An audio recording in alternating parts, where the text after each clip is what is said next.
Hello అండి. అస్సలాముఅలైకుం. Welcome to my channel.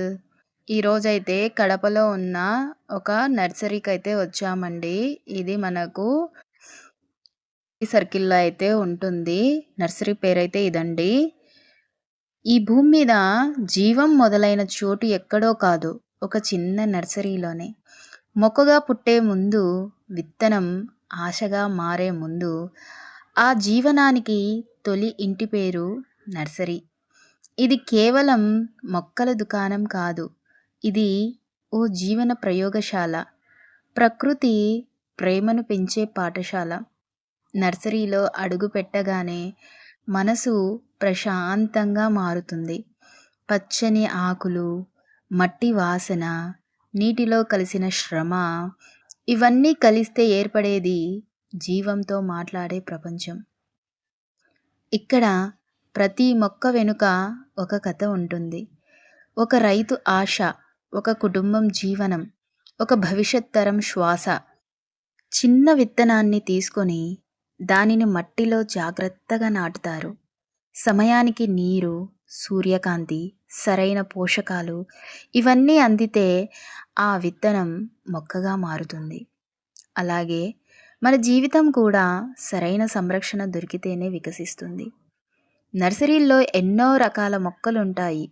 పూల మొక్కలు, పండ్ల మొక్కలు, ఔషధ మొక్కలు, ఇంట్లో గాలి శుద్ధి చేసే మొక్కలు, పూజలకు ఉపయోగించే మొక్కలు, ఇలా ప్రతి మొక్కలు ఉంటాయి.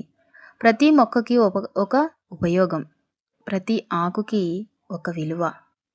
నేటి కాలంలో నర్సరీలు కేవలం వ్యవసాయానికి పరిమితం కావడం లేదు.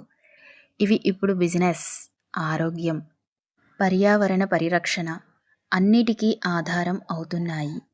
ఒక బాల్కనీ గార్డెన్ కావాలన్నా, ఒక పెద్ద తోట నిర్మించాలన్నా మొదటి అడుగు నర్సరీ నుంచే మొదలవుతుంది.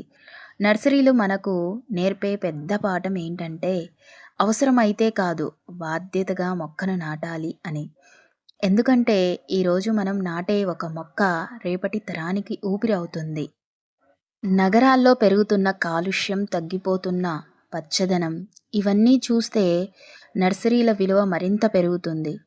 ఒక మొక్క కొనడం చిన్న విషయం కాదు. అది భూమికి ఇచ్చే ఒక హామీ, ప్రకృతి ఇచ్చే ఒక మాట. ఈరోజు మీరు ఒక నర్సరీకి వెళ్ళి ఒక చిన్న మొక్కను ఇంటికి తీసుకెళితే మీ ఇంట్లోకి కాదు, మీ జీవితంలోకి శాంతిని తీసుకొచ్చినట్టే. ఇది కేవలం మొక్కల స్థలం కాదు. ఇది ప్రకృతితో మనిషి మాట్లాడే ఒక మౌన వేదిక. ఇక్కడ మట్టిని తాకితే ప్రతి చేయి భూమికి ఇచ్చే ఒక హామీ లాంటిది. చిన్న విత్తనం నాటే క్షణంలో భవిష్యత్తుకు ఒక ఆశ మొదలవుతుంది.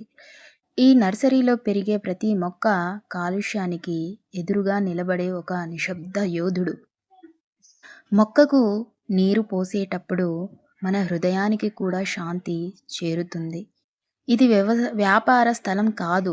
ఇది జీవనానికి ఊపిరి పోసే ఆశ్రమం. ఒక మొక్కను చూసుకోవడం నేర్చుకున్నవాడు జీవితాన్ని చూసుకోవడం కూడా నేర్చుకుంటాడు. ఈరోజు మనం తీసుకెళ్లే ఆ చిన్న మొక్క రేపు ఎవరో ఒకరి శ్వాసగా మారుతుంది. పచ్చదనం తగ్గిపోతున్న ఈ ప్రపంచంలో నర్సరీలు మనకు దారి చూపిస్తున్నాయి. కాబట్టి ఈ రోజు నుంచే ప్రకృతిని ఎంపిక చేసుకుందాం. మొక్కలను నాటుదాం. భూమికి మళ్ళీ జీవం పోద్దాం.